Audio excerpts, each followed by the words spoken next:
Welcome to another episode of Growing Ecommerce. I'm one of your hosts, Mike Ryan. Chris isn't with us today. Instead, I'm joined by two very special guests here at SMX Munich, and we're here for a special reason. We are some of the partners working on something called PPC Survey, which you can find at ppcsurvey.com. The others are on the screen behind me, but for listeners, I'll read them out for you.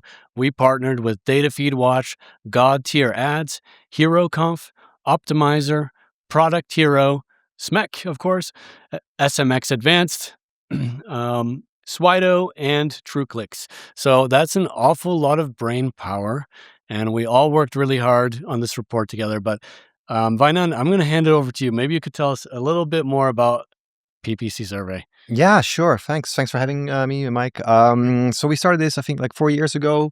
It was born out of a need to just wanting to know what the stuff we're going to cover today. What are the challenges, what are the adoptions, and all that stuff that PPC people do. So yeah, with a group of partners, which expanded over the years, we run a survey usually in Q4. So we did a light version last year, so no big report like we have this year. But 2 years ago, it was a big one. And I think we had like 1,100 people filling it out, which is over 2 years ago and a year ago, which was already the largest survey that I know of in our industry. And now it was 1,306 to be exact. So that makes the data significant. And as people will see when they read the report, most questions were specific to an audience, right? Like agency questions for people that are agencies, specialist questions for specialists, and that way we don't bother people with questions they cannot answer or are not relevant to them. Yeah. And we can compare segments, right? Also geographically, like how people in the US doing things may be different than people in Europe, or big spends versus small spends. I think that what makes it extra interesting instead of just looking at the high level numbers. Yeah. So yeah, and part of this is also the top 50, which also creates a lot of buzz. This podcast should come out, before the top 50, so it won't be available yet. The top 50 what? Top 50 of most influential PPC experts. Okay, yeah. So that's a final question. On purpose, right? So people have to finish a survey to be able to vote on their favorite experts. So that come next week. Yeah. So we kind of bundled that. PPC Hero used to do that. And then I thought, it's actually cool too. It's the same audience. So let's just let people fill out a survey and vote on their favorite experts. And then we kind of have one project to do both. So this year's survey is the biggest. It's 14,000 words. It's 60 plus charts. If you want to read it in one sitting, I think you'll spend anywhere around 45 minutes, depending on how fast you read. Is it 72 pages? Is that right? Yeah, but it's a lot of images. So don't worry. It's not 72 pages of, it's a lot of charts. So, but I mean, that's the thing, because the table of contents is quite detailed. I've got it here in front of me, and you can pick and choose. You don't have to read the whole thing. You can pick and choose what's relevant. Yeah. One chapter a day, maybe. Yeah, exactly. Was it coffee every morning? You get the AI summary, right? So, how many of those words were written by AI, by the way? Those the partners divided up the questions, so I can't tell, but I actually use AI to make sure it doesn't look too much like AI, which is very ironic in a way. Yeah. Yes. Well, mine was definitely all written by me because I got some feedback from the AI, and you too. Yeah, we did. You and I think we got the feedback from the AI. Our sections were too academic. Yeah, too academic and hedging our bets on everything. Exactly. But routine listeners know I love making qualified statements, and I love flying off the handle and making overly bold statements sometimes too. But yeah. But yeah, I mean, a lot of human brain power went into this. Yeah, for sure. Yeah. So people should dive in whenever they have a bit of time. Yeah. And also credit where it's due. I mean, Wijnand is the main driver of the report, so all of these companies sponsored it and we filled in. But if it wasn't for Wijnand herding the cats. Well, thanks. Yeah, it's a good thing that we did it multiple times now, so I can just reuse the playbook we did it last time. So especially 2 years ago, it was a lot of work because we had to kind of create the survey for the first time, and now we could just reuse some of the questions. Although this year we have a lot of new questions, of course, around AI. There's a whole chapter 8 that's only about AI based on, I think, a bit more than 10 questions we didn't have last time. Yeah. Exactly. So it's definitely not a repetition of last time. Yeah. I mean, that's a good idea. Before we jump, we're going to talk through a few of the data points and discuss this stuff. But I mean, just to highlight here, since I have this nice printed copy in front of me, some of the chapters here include ad platform adoption and spend, goals and challenges, agency client relationship, AI and PPC, scripts and software, and all kinds of stuff. So it's quite comprehensive. Yeah, I think there's something in there for everyone. But you guys ready to chat some of the charts in there? Yeah, let's dive in. What the data told us. Yeah, exactly. So, well, I'll kick it right off. All right. This to me is one of my favorite questions to see every time we run the survey. But we saw that 53% of practitioners, so half, say that managing PPC is harder than it was 2 years ago when the survey was taken. And meanwhile, Google, Meta, all the platforms have these very automated strategies, and they all say that the goal of this automation is to make advertising easier. Seems like advertisers, at least half of them, don't feel that way though, because very few, I think it was like 16% say that it is easier. So, what do you guys think is going on here? Fred, let's start with Yeah, I mean, I think it goes back to the fact that Google has more than 1,300 advertisers. And so this is certainly a bias, right? So the people who filled out this survey are the practitioners, the experts, the people who do this for a living, and a small subset of that, by the way. And so Google got the senior management got on stage a couple of years ago at GML, and they basically said, listen, Google advertising needs to be advertising that's for everyone. Yes. And to make it for everyone, they really had to figure out a way to take away the complexity of manual bid management and like figuring out every single keyword. Yeah. And so we've seen all this automation creep in over the years and kind of culminating into PMax and AI Max, which is basically like, write us a check and we'll do the rest. Yes. And that's great for many advertisers who've never actually advertised, but they want to advertise. Yeah. It's bad for the experts who want control and expect things to be a certain way. Yeah. Yeah. I mean, I agree. I think Google's opportunity has always been that long tail of SMB advertisers, because, there were people, most large spenders are already spending on Google and have been for a long time. So what can they do to make it easier for smaller advertisers to spend more? Yeah. Well, but what's your take, Wijnand? Yeah, actually, I think it's your quote at the end of that why it's getting harder paragraph that made me think about this question a bit more. Like maybe we should ask it in a different way next time. Because when people think about harder or easier, what are they actually thinking about? Are they thinking about the actual management and running the campaigns, kind of the more practical stuff? Or are they thinking about how hard it is to reach their goals? And maybe many people are thinking about that, right? Maybe that is getting harder, which has a bit less to do about how easy it is to get a campaign running, but about competition and all that stuff, and CPCs rising. And so maybe we should split it or something like, okay, is it harder to actually do your just practical job and run the campaigns? Yeah. Maybe that's become easier. And maybe the people some people also answer easier. Maybe those people are thinking about that part. And maybe the majority who thinks about it's just harder to make my client happy, whatever. Or maybe that's what they're thinking about. So I'm thinking maybe that's also part of the story there. For sure. I mean, if we think of the stuff that we used to do years back with these hyper granular campaigns and the bidding and the negative this and SCAGs and everything, I mean, it's hard in a way to say objectively that like functionally it's a lot easier. But I was thinking, Fred, of your, I love this phrase, and it's the title of one of your books, if I'm not mistaken, about like leveling or unleveling the playing field, because Google, with this technology, they take away a lot of the promotional controls and the specific tactics and things like that.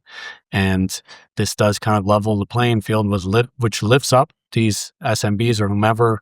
But then it's also kind of like the inverse.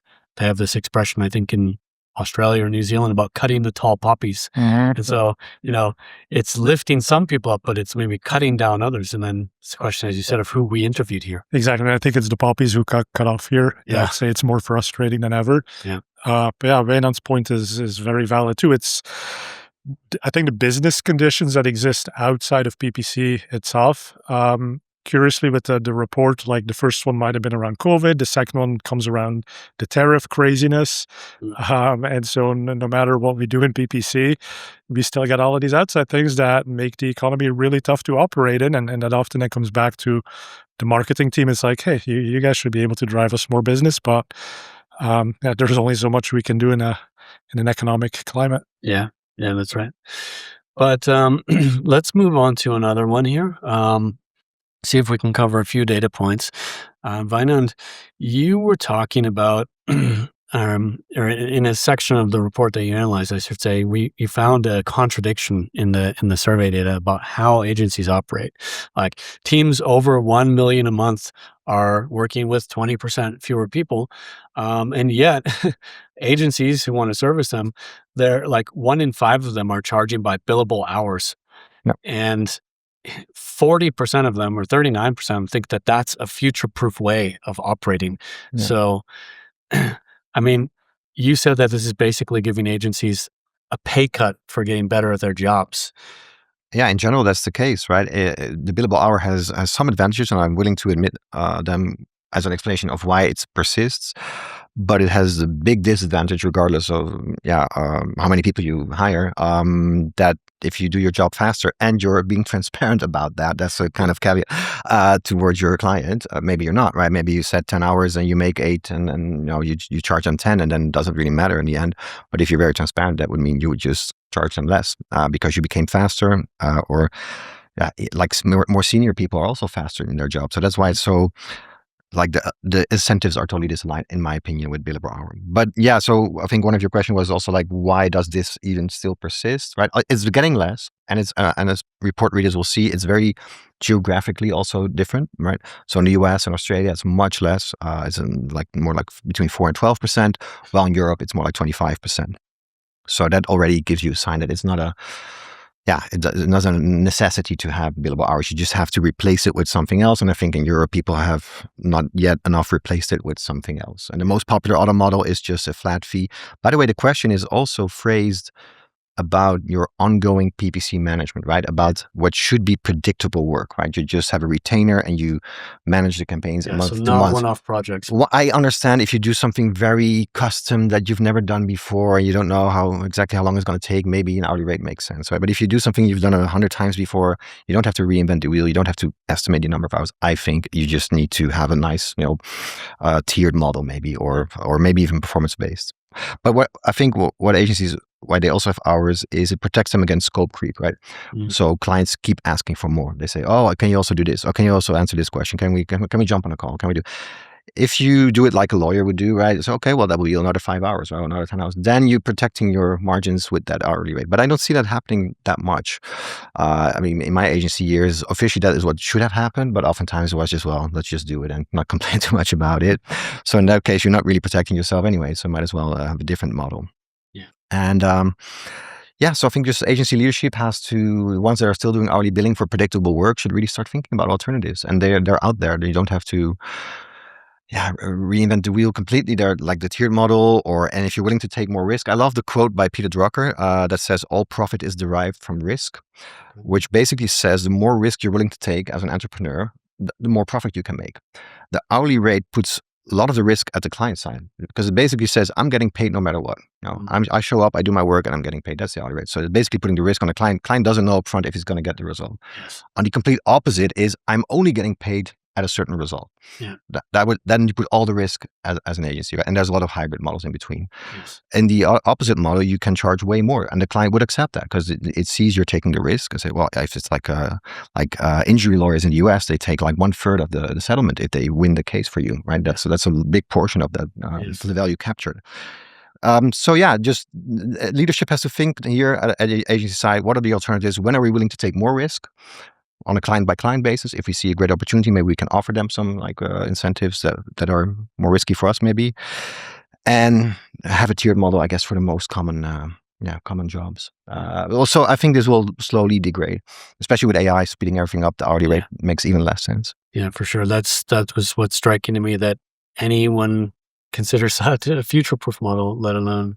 Yeah, it's a mystery for me. Yes, I mean, and I don't want to hurt anyone's feelings by saying that, but I'd love to hear your thoughts if you want to defend that as future-proof. Anything to add there, Fred, or do you? No, I mean, I'd share the same. I don't understand how this fits in a landscape where there's so many tools and so much automation. I mean, okay, listen, we figured out how to manage search terms, and now We're billing by the hour. So why would I use a script to even do this if that gets me paid less? Yeah, it would be. And that's a very good point about like, what does the client expect you to do, right? And I think in-house teams are actually, we see them being much more innovative than agencies in many situations. And I think part of that comes from the fact that many agencies just aren't financially incentivized to take a risk and do something that goes beyond, because they are stuck to that hourly pay model, which just, why would I do more work if you're not going to reward me for having gotten faster in this other thing? Yeah. I mean, we'll talk more about AI adoption and automation a bit later in the episode too. So I'll table this for then too. But let's move on to one of my favorite topics for a minute to PMax, Performance Max. Not the first time we've ever talked about PMax on this podcast, for better or worse. But 48% of respondents complain about a lack of granular control. So, it's probably a bit natural then that we see a lot of people sort of hacking the system one way or another. We saw that 37% are running PMax alongside standard shopping, and 17%, almost 1 in 5, are foreseeing these so-called feed-only builds, which is when you run a PMax campaign with no image assets or stuff like that in there. The idea is that it should push it more toward shopping type placements and stuff like that. But like, do we think that these hybrid workarounds are a new permanent reality or just a band-aid until Google shuts down these kind of loopholes? I mean, what we're sort of like anecdotally seeing is that there are more people shifting back to the old school campaign types. Yeah. Right. So we've all had our experiments in PMax, but now it's, again, coming to that realization that maybe PMax was that leveler of the playing field. Mm-hmm. And how we unlevel that back is, we need something more granular. We need more controls. More tactics. Right. So if this is our day job, then we're going to go back to those campaign types. And so long as Google supports them, which I haven't really heard strong signal that they're going to cut these things out. Mm-hmm. And that's always been their philosophy too, right? I mean, it's always been an incremental thing. So have your shopping campaigns, have your search campaign, and then put PMax to capture whatever those didn't do for you. So I don't think this is a band-aid as much as an ongoing strategy. Mm-hmm. Yeah, I mean, I think that, well, we've also seen a shift back towards PMax, towards standard shopping. We saw PMax stagnating a bit, and we've also seen that the percentage of advertisers, this is not based on this report data, but in my observations, I've seen that the percentage of advertisers running like a hybrid, running PMax and shopping side by side, is increasing. So, this report cited 37%, and my numbers are a bit lower, but they're increasing over time. And I mean, I think it's just it's a question of like, how well is this being executed? Because there are some risks to that where you end up, if you have products that are appearing in both campaign technologies, and this can potentially contribute to bid escalation or things like that. Google says not to worry about it. Yeah, I mean, the cannibalization, there's a bunch of reports out there. Yeah. We have one, and it's very clearly happening. And it is not necessarily like Google is like intentionally doing the thing that they say they want to. Yeah. It's just that campaigns are complicated, right? I mean, like a campaign stops being eligible because there might be a budget thing, or it might be a geo target, and so the PMax swoops in and takes that query that you expected wouldn't be taken, and then it's like, okay, now how do I manage this mess of things going everywhere? Yeah, I just before this podcast, I was on stage at SMX Munich, or here at SMX Munich, and I presented data showing as well. I see evidence of cannibalization and CPC hikes and stuff like that. So in that sense, like it's a positive for Google if these things coexist to each other, if that kind of thing happens. But yeah, I think they just view it as more is more. So we'll see how that develops. But and one interesting note on that, though, is that we do see that even if there's cannibalization, the ultimate performance that comes out of it tends to be somewhat equal. Yeah. Right. So as an advertiser, you're not necessarily getting the short end of the straw on this, but again, it's that lack of control. You kind of wanted things to work one way, but they're not. Yeah. And so that causes some frustration. But when you look at the bottom line at the end, it's not necessarily going poorly. Yeah, and later in the report, you see satisfaction numbers are pretty high, actually. Like 65% of users of PMax are satisfied with results, right? And just a very, like, what is it, 6% or so is not satisfied. So it's on par with standard shopping in terms of satisfaction.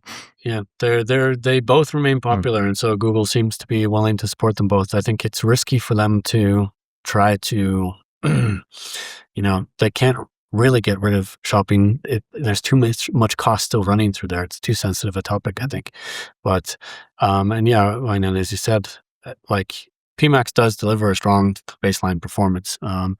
Questions come up about the incrementality and stuff like that. And we have to credit Google for making things more transparent for the last couple of years. Yeah, for sure. I've been giving them their due. I've been trying really hard to make sure that I'm not demonizing Google or anything. I think they have been improving. Right, and strangely, that might actually then come back to the whole complexity thing. So PMax used to be, okay, just budget and landing pages, and the rest is up to us. And now it's like all of these controls, and do you put in search themes? Do you put brand exclusions? Do you use all of these things, or is it, as we see, sometimes actually hurting you to give more constraints? But all of these decisions just add to the mental load that agencies and advertisers have, so it can be tough. Yeah, they've added in reports, which adds in question marks, and they've added in different kinds of like demographic targeting, device targeting, and it's more complicated than it was a few years ago. But it reminds me, Fred, you read an article, I think, the like Search Engine Land years ago, where you talked about how Google always tries to reach a high degree of automation, and then they inevitably find that they have to walk it back a bit. But they try again, and over time they kind of more and more automate things, but it's always they kind of take a big step, a half step back. Yeah, exactly. It's that cycle where something is supposed to be the future and the fully automated. Yeah, and then the advertisers come in and are like, "Hey, but what about this edge case and that edge case?" And it always starts with reports, so we get insight into what's happening. And then the reports ultimately say, well, then we need more controls to not have these outcomes that we don't like. And Google's very good. They keep then giving us those things that we need. But ultimately, that super automated thing becomes just as difficult to manage as the thing it was trying to replace. And then it's like, well, okay, let's move on. And AI Max maybe was going to be that next thing. It's not, but who knows? Maybe next year Google comes out with, I don't know. YouTube Max. YouTube Max, there you go. Yeah, that's demand gen. That's demand gen, basically, right? I don't know. I mean, but speaking of this, so there's like a tug of war for control. This came up, repeatedly, and Wijnand, you mentioned advertiser preferences, but like something. So PMax, shopping, they're both popular, but exact match is still way more popular than AI Max. Exact match, quite popular. AI Max, about as bad as it can get. And another thing that we see is like that advertisers prefer having an efficiency constraint on their bidding, like setting a ROAS target instead of having just pursuing max conversion value or whatever. So why are advertisers fighting this hard to keep the guardrails on? Well, some kind of predictability is nice, I guess, right? With exact match, well, less and less, but they're used to that match type, and I don't think it will change in popularity. It's maybe how you start many campaigns. Let's start with some exact match and take it from there. So you kind of trust that most, and same goes for the target ROAS, target CPA. Most practitioners get a target from their client or boss and say, well, that's our target, so you're obviously going to answer that. And so these are kind of the core, the foundations, I guess, of most accounts. And then the other stuff is more risky and unpredictable, and they've had more bad experience with those, like AI Max, which is needs scoring low, could change, and people maybe still need to learn the best practices on how to make that work. It's maybe a bit harder to make it work. I mean, in defense, in defense of AI Max, not that but I mean, when the survey was taken, it was just coming into general availability, and so I think it is a very new technology, and sentiment could change, but because people always hate the new technology when it first comes out. Well, maybe it's also not so great when it first comes out, right? Or they just let it run without any guardrails, and then disappointed and pissed, and that's what happens. I mean, I think they're not aware. Like I see things coming up with AI Max, but it like scaling into competitor terms or doing different kinds of unexpected behavior, and people don't know yet that might happen. They're not aware that they need to watch out for these things. And I think you had the data that most of this traffic goes to the search partner network, which has always been like kind of not the highest quality necessarily. I should say that. So that's not typically the case. I went to look at that in some more detail, and it doesn't typically happen, but sometimes it does, and that's the thing.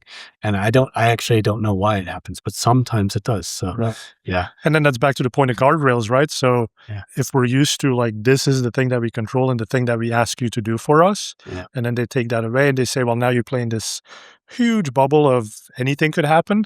Well, the only thing we have is the guardrails. So the guardrail at least gives us some sensibility to where the AI can play. And even simple things like, listen, if you set a T ROAS, your CPC bid could actually be higher than the cost of the product that you sell, and you could still hit your target ROAS, but that one click is completely wasted, right? And that's why we want guardrails, so that we can say, okay, go and automate my bids, but here's some additional constraints and information about what you shouldn't be doing, because it's not going to be profitable for us. Yeah, exactly. Like, it's great that it's hitting the result on average, but could it hit it on average more often? Right. And averages versus incrementality, right? Like, sure. I mean, was that one click at that cost, was that good for my business? Yes. Yeah. Maybe it wasn't, and that's what the guardrail protects against.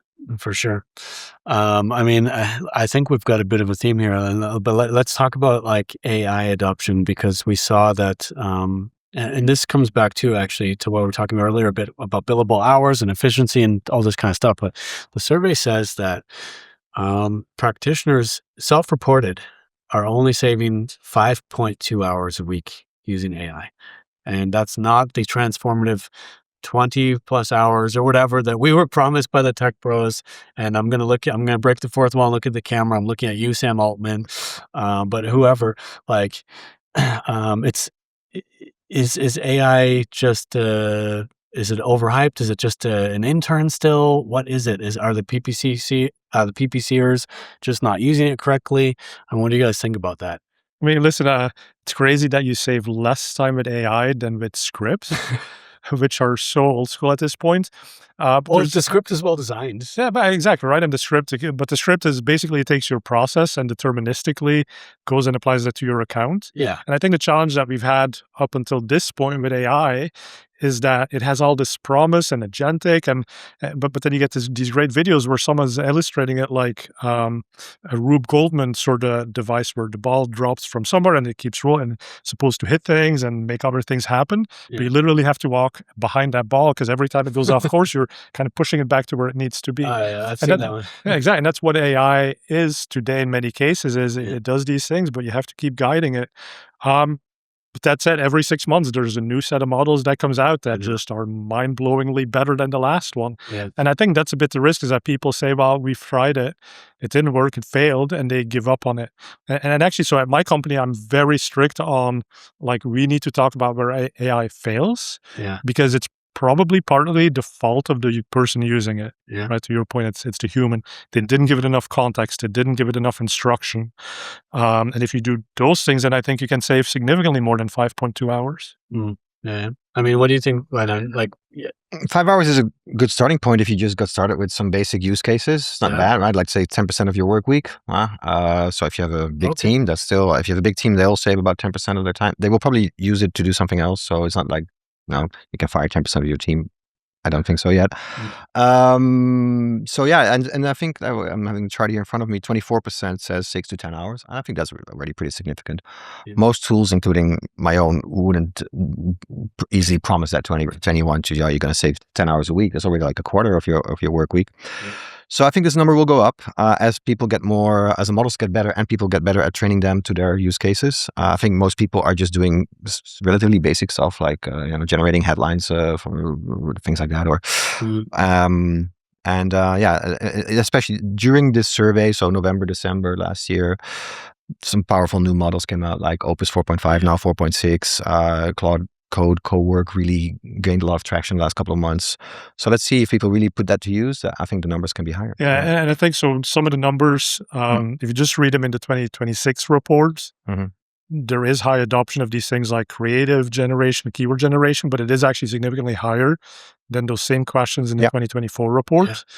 And then there's also a couple of things that popped up higher than they used to be. So things like meeting recordings. Yeah.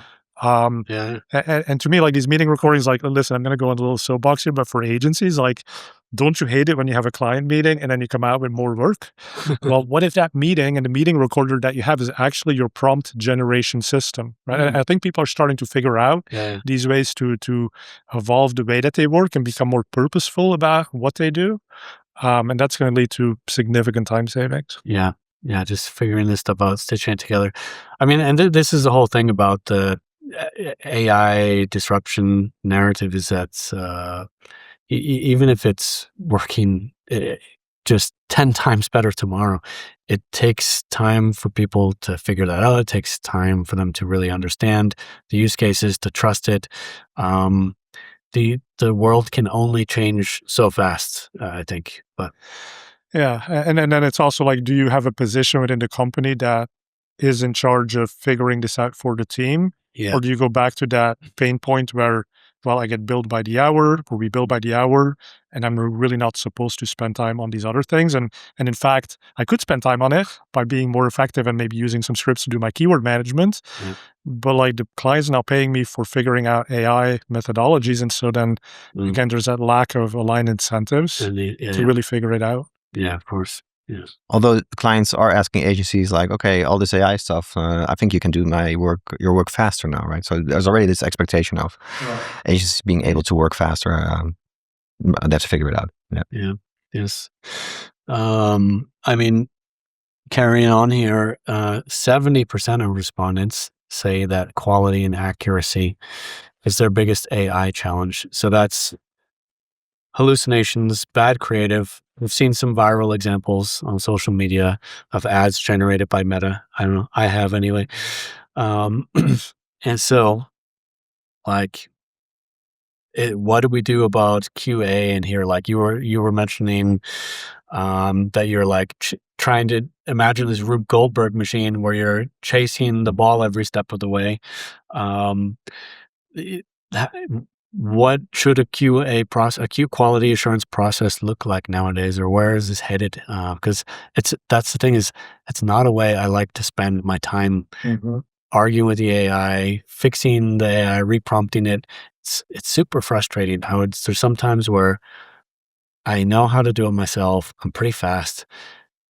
I know what I'm going to get. Let me just do it. I hear you, but I mean, and that's what they say, right? That's almost the wrong way to think about it. Yeah. You really have to figure out, why did the AI get it wrong? And granted, so 12 months ago, a lot of that may have been the model was not capable of delivering. But now with the latest things we're seeing, it's really good at following instructions, and it's often just that human error. And again, I mean, I'm not saying you're doing it wrong there, right? But I get that. Let me have it. Let me have it. Tear into me. No, but we all see it, and it's just like it is a struggle, because at the end of the day, you do want to get your work done and go home to your family, right? Versus spending that extra couple of hours to figure out why the AI broke, for the promise of that it will eventually then help you do your work faster. And that's not always an easy trade-off to make. Yeah, it's like, well, it just feels unpredictable. Am I going to save 2 hours, or am I going to spend an extra 45 minutes, or with that were fruitless? You know, sometimes it's not clear what will happen, but I don't know. What do you think about it? Yeah, it's a weird experience with, I think people are, even if you use the same prompt twice, you get different answers, right? And this is so counterintuitive to using technology, which is usually very predictable, like input, output. And I think you should still think about some parts of your work to use predictable rule-based systems, and then AI is not the solution. Just a script or a tool that just follows very strict input-output kind of logic. But if you want something more creative, that this is part of the process to teach the AI to not hallucinate. I'm wondering why, and maybe we can teach the AI to do that. And I think we had a keynote this morning that said if the AI doesn't know, it should just tell you. Right? Not make stuff up. Just say, I don't know, or I cannot do this. I would love the AI to just tell me that. No, I don't know this. And instead of just making stuff up, I don't know where this comes from.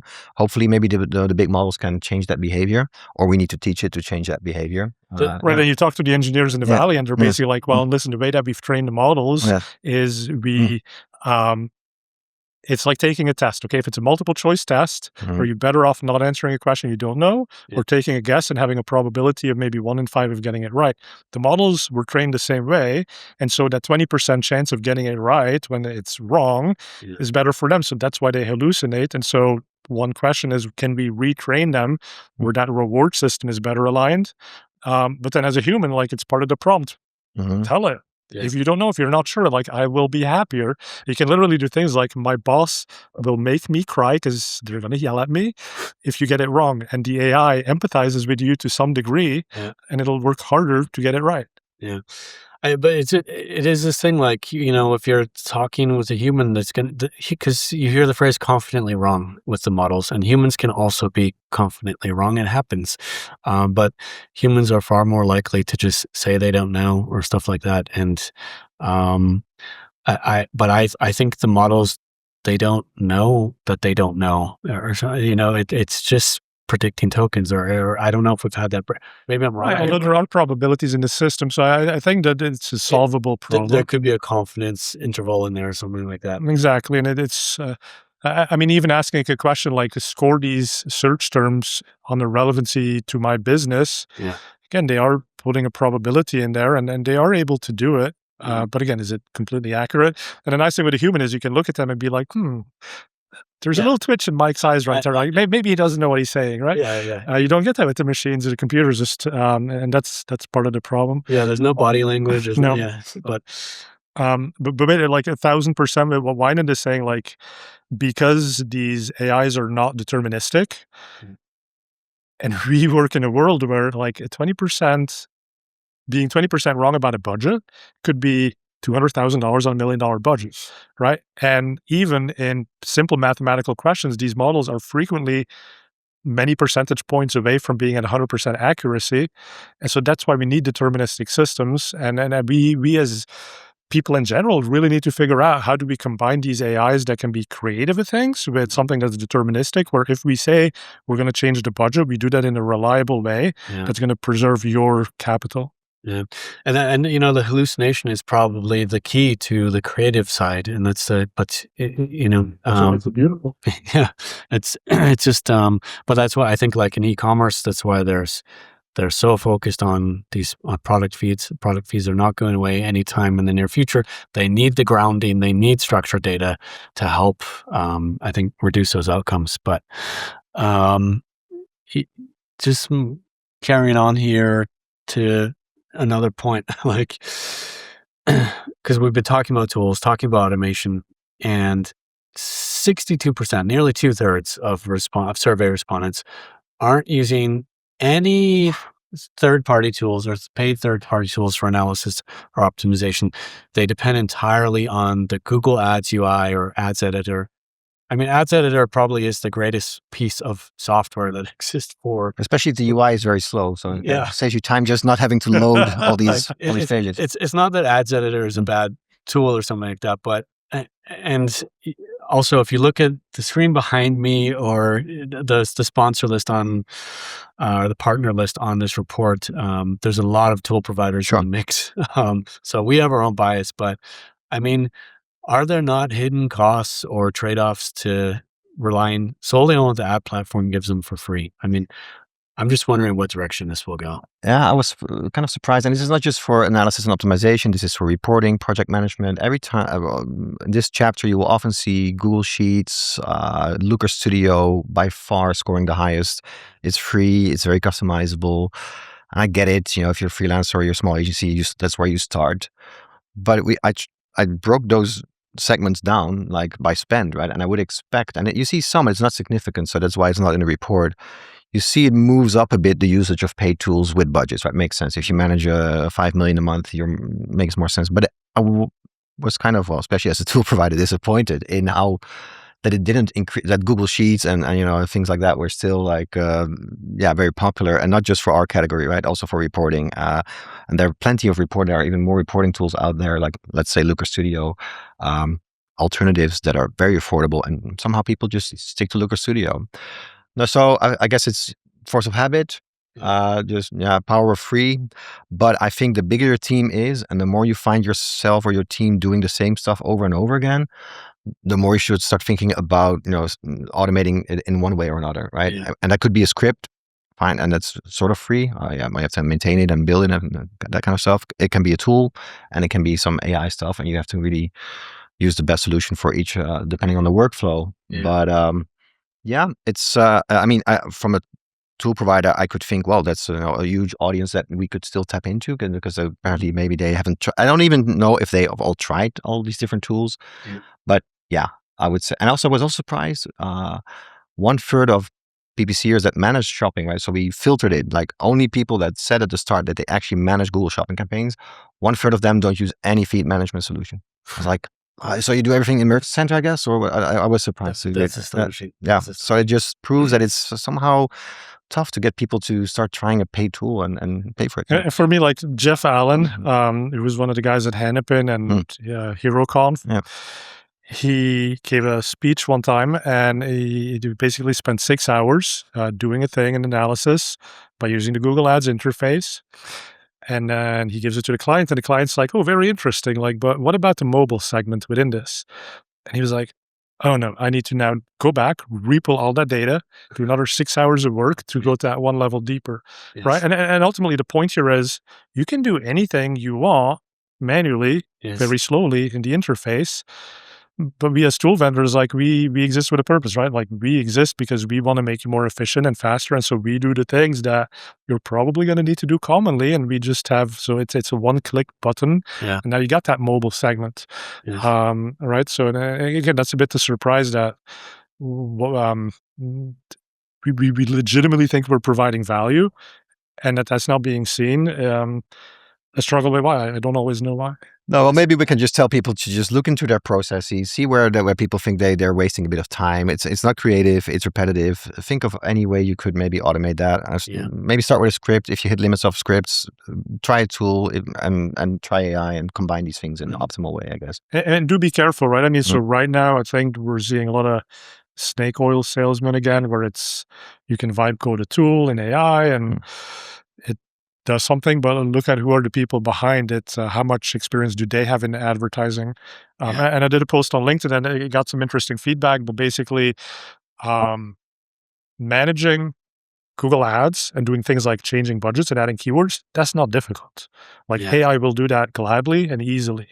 But the experience of like 10 years of scar tissue of, okay, I put in this keyword and that thing happened because I hadn't considered that edge case, right? And so you as a specialist have that scar tissue, but we as tool vendors, we've also gone through that. So we've got decades, or in our case, a decade of just like figuring this out and making better and better. So you don't have to stumble at the same time. And that's the difference between a tool that was vibe coded in a couple of days versus one that's been around for a while and has seen all these edge cases. That's a topic with these vibe coded apps, and not to discourage anyone from trying them out, but you just have to think about the sort of total cost of ownership, the robustness, what happens if this thing breaks, etc.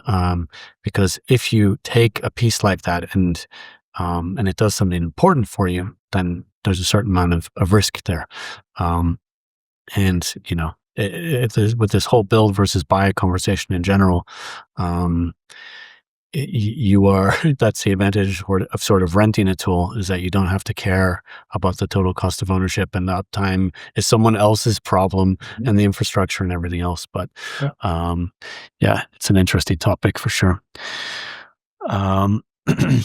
So speaking of which, we see that 22%, so I don't know, we could call it fifth or nearly a quarter, you choose, but 22% of professionals are using AI to build their own no-code apps, scripts, workflows, etc. And one thing that you mentioned in the report, Fred, or I think I've heard you say this before, was that, AI won't replace PPC or paid search specialists, but a paid search specialist using AI will. And you hear that this is a variation on a theme. You hear the saying that someone using AI will take your job. So, I mean, like now we've just said, be careful with vibe coding and stuff like that. But on the other hand, how critical is this as a future skill? Yeah. So vibe coding is a broad term, right? Yeah. But even the fact that with the latest AI models, you see people being much more successful at having a prompt and getting a working script on the first attempt, like that is huge, because that fundamentally comes down to, I had a process, I have a thing that I go through to do my optimization, my strategy, and now I don't have to do that manually anymore because I've vibe coded a script, or I vibe coded a report because this client needed something just a little bit different, right? And like you said, it's also, do you then think about what is high risk? Like, am I going to vibe code a budget management tool? No, it's just way too risky. But am I going to vibe code a little report and sanity check it before I send it out? Yes, that could be a great way to save time. And especially if that is a report the client wants on a monthly basis, and now it's vibe coded and it just generates, is great. The other thing I see a lot at conferences is everybody goes up and gives slides about, like, these are my problems, this is my process. The thing that is then difficult is, like, are you really going to go back to your desk next week and do these 10 steps manually? When you could take these 10 slides and literally feed them into a vibe coding system that says, turn this into an app that has all of these steps repeatedly, where my whole team can understand how this works. I can see every step of the way how that code is being processed. Because, by the way, vibe code builds deterministic code. So that's the code that X goes in, Y comes out. You do it again tomorrow, X goes in, Y still comes out. It's written non-deterministically, but the output is deterministic. Exactly. It was the creative AI that wrote it, but it's code that's deterministic like traditional software. Yes. Yeah, that's right. Yeah. Anything to add there? Well, we see 22% now. I think it's safe to say that will probably increase, right? We see a huge uplift in cloud code usage, as mentioned before. We see people like Mike Rhodes and PPC mastery guys offering courses to PPC people specifically, like, okay, let's do a little like workshop on how to build your own agents and tools and AI. And for internal use, I think it's fine, right? If you have something internally that you vibe code, that's totally different than the discussion we just had about commercializing a tool that should be used by thousands of, and then that should really be robust and safe and everything. But for internal use, I would encourage it. And I think it's going to be much higher next year. Well, let's bring this slowly but surely to a close. I got just two more things for you guys. So 80% of respondents worry about users shifting to AI tools like Perplexity, ChatGPT, etc. for search, and that this could damage ad visibility, clicks, etc. Also, within Google context, there's concerns about what will happen to organic click-through rates, to advertising click-through rates in these new AI services.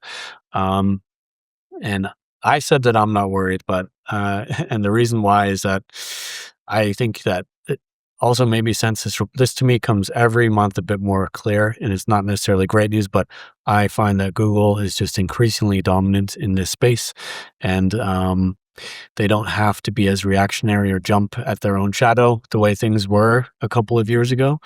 And I think that they can increasingly have power to dictate the pace of how AI services will roll out, how all kinds of things will roll out. And they are an advertising company. Meta is an advertising company. A lot of these, Amazon has a huge dependence on ads. All of these platforms have an interest that ads continue to exist until some kind of replacement is generated. So I just think that this will get managed somehow. Things could change, but I think, I don't know. What do you guys think about this? Well, these platforms will find ways to monetize this one way or another. And of course, let's say ChatGPT ads take off, right? Well, then that becomes a new platform for you as a PPCer to start ads. It probably will be very hard to work with at the start, right? As most ad platforms are. Yes. You won't have a nice UI and editor and all that stuff, but it will work, and it's something you probably will have to offer your clients if you're an agency. Now, and we also support this platform now. Yeah. In the end, the advertising budget goes where the eyeballs are, as they say, right? So if the eyeballs are there and there are ads, then you should just be able to add that as a platform to your. I think we've been used to a monopoly maybe a bit too much, right? You could use just Google for years, and maybe you need to diversify a bit more in the future. but probably Google will find also ways to monetize the AI overviews and that kind of stuff. Yeah. I mean, one thing, like, I hope that people take advantage of that opportunity in terms of, like, letting Google know that they have options, and also letting these new platforms, like, it's great that ChatGPT has eyeballs. They have a desperate, urgent need to monetize those eyeballs, and that gives the advertisers leverage. So in both relationships, their advertising budget is an asset, and they should use that leverage in both relationships. But yeah. Well, you look at it's section 7.1 in the report, but where do people expect to spend more money? Yeah. Meta and Google pretty high up on that list. Yeah. So I mean, I think people were worried about a year ago, and maybe around the time they were filling out the report, but then because certainly Gemini is doing much, much better. Yeah. For me, I think the bigger risk is that we're going further and further away from keywords, from landing pages. Yes. Agentic shopping where the agent just buys it for me. So why do we build landing pages? There's a prompt conversation. So why do we have keywords? Yeah. Google hasn't figured this out. OpenAI hasn't figured this out, but at some point somebody will. And I think that's going to cause a dramatic shift in how we all operate. Yeah. But the hopeful message is like, the same number of toilets are going to get clogged as before. So plumbers will still be in demand. People are still going to buy the same number of clothes they did in the past. So that demand exists, but how we connect to it may shift. Yes. Yeah. Yeah, that's right. Well, let's wrap this up. It's been great talking, but given everything we've discussed today, I want to hear from each of you. One bold prediction, not a qualified academic statement, about where the PPC industry will be when we run this survey again next time. I hope that we'll run it again. I'll let you go first because I have to think about it maybe a bit more. Okay, well, so this is a very bold one. So first question, what type of advertiser are you? Agency, in-house, both? Bot. Okay.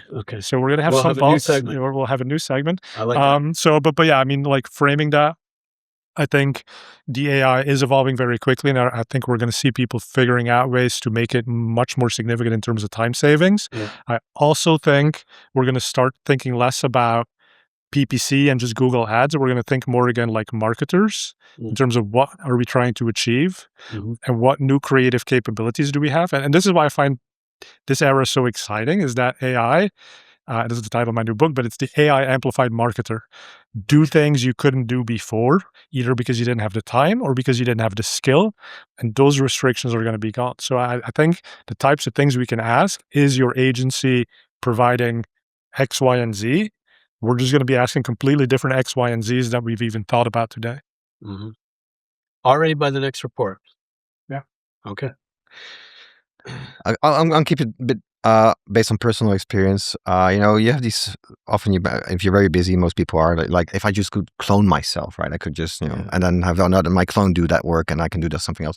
And I'm already trying to kind of clone myself parts of it, right? In Claude, I create projects and I fill it with, some of the examples of things I like and things I don't like and work processes that we use internally. And it already starts to feel like a bit of a clone, a useful one, or coach, a bit of a combination.